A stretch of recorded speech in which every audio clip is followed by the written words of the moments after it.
Throughout this course, I'll be using the Eclipse IDE to program, compile, and run my Java applications. But it's important to note that you can also compile and run from the command line, and there are things you can see on the command line a little bit more easily than in the IDE. I'm going to use an existing project.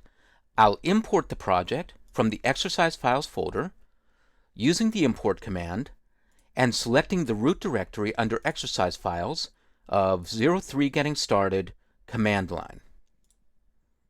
I'll complete the import process. I'll open the application that's in the default package of the project, and this time the name of the class is main rather than hello world. You can name this main class anything you want. The only real requirement is that the initial character be uppercase, in this case the letter M, but you can name it anything you want as long as you follow Java naming conventions. You can't use any spaces or special characters, and that initial character really should be uppercase. Once again, this is an incredibly simple application. It's outputting a string to the command line. With the application open, I'll click the Run button. The application runs, and the console displays the outputted string. Now let's go to a command window. On Windows 7 and Windows Vista, click the Start menu and type CMD and press Return. That will open up a command window. If you're working on Mac, go to the Applications folder, to the Utilities subfolder, and open the Terminal application. On either Windows or Mac, you should start off at your home directory, users / and your username. If you're working on Windows XP, you should start off at the Documents and Settings folder and then your username. Now change to the Desktop folder. Type CD Desktop. On either Mac or Windows, you can type the beginning of a folder name and then press the Tab key. So now I'm going to move to the Exercise Files folder by typing CD space and then EX and then press Tab. If you're working on Windows, the case doesn't matter, but if you're working on Mac, it does. Mac is case sensitive. So now I'm in the Exercise Files folder, and I'll move down a directory into the Chapter 3 folder, typing CD space 03, pressing Tab, and now I'll add in a /. If you're working on Windows, use a \, and if you're working on Mac, use a /. And type the beginning of the project name, COM, press Tab again, and then press Enter or Return, and you're in the command line folder. Type dir on Windows or ls on Mac, and you'll see a listing of the files in the directory.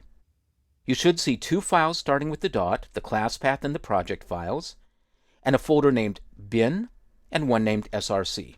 List the contents of the src folder.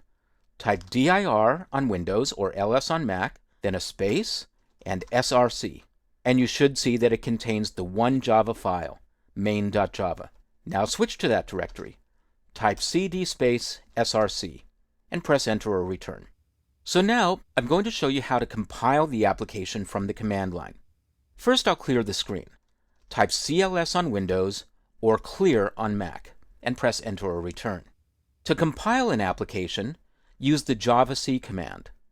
I'll type javac, all one word, and then a space, and then the name of the Java file, including the file extension, main.java. Regardless of whether you're working on Mac or Windows, this is case sensitive. Even though Windows is a non-case sensitive file system for the most part, Java is a highly case sensitive language.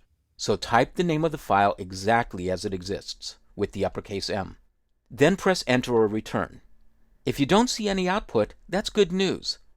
Now list the contents of the directory again, and you should see that the class file was created in the same directory as the source code file. Now to run the application, type java space, and then the name of the file, but without the .class extension, and press Enter or Return, and the application should execute, and the string should be output to the command line. Notice that when you execute the application, you're referring to the class as a class, not as a file. That's why you don't include the .class extension. When you compile, you're dealing with the file. When you run, you're dealing with the class. Now, when you compile in Eclipse, you may have noticed that you're creating the class file in a different directory, not in the same directory as the source code file. You can do the same thing from the command line. The javac command has a whole bunch of different options available. You can see those options by simply typing javac without passing any values, such as file names. Just type javac and press enter or return, and you'll see a listing of all the different options. I'm going to use this one, -d, specifying where to place generated class files. So I'm going to clear my screen again, CLS on Windows or clear on Mac. Then I'll type javac. I'll once again follow that with the name of the file, main.java, but then I'll type -d space /bin using a backslash for Windows or a / for Mac. The result will be that the class file is generated in the bin folder. I'll type cd space /bin. I'll list the contents of the directory, and I'll see the new copy of main.class.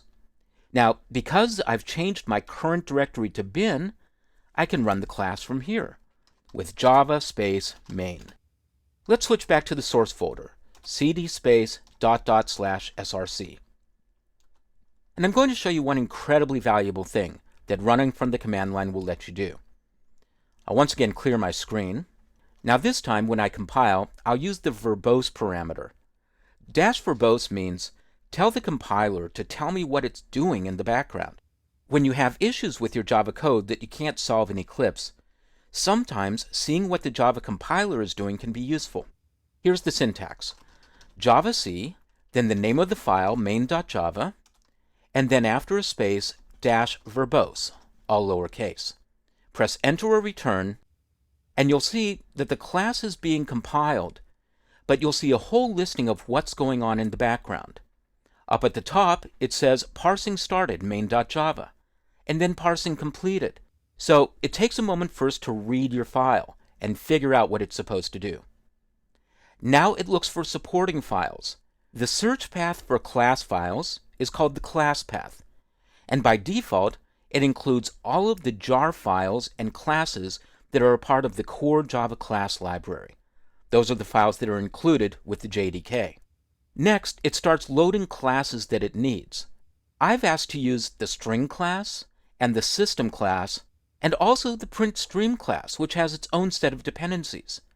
So the compiler goes through all of its archived files and finds the classes that it needs to build this program.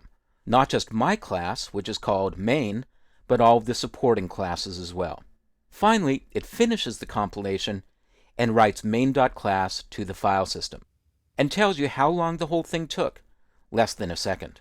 So that's a look at some of the things you can do working from the command line. You can do many of these things also in Eclipse by adding parameters in your run configuration, and I'll show you some of those options in the next video.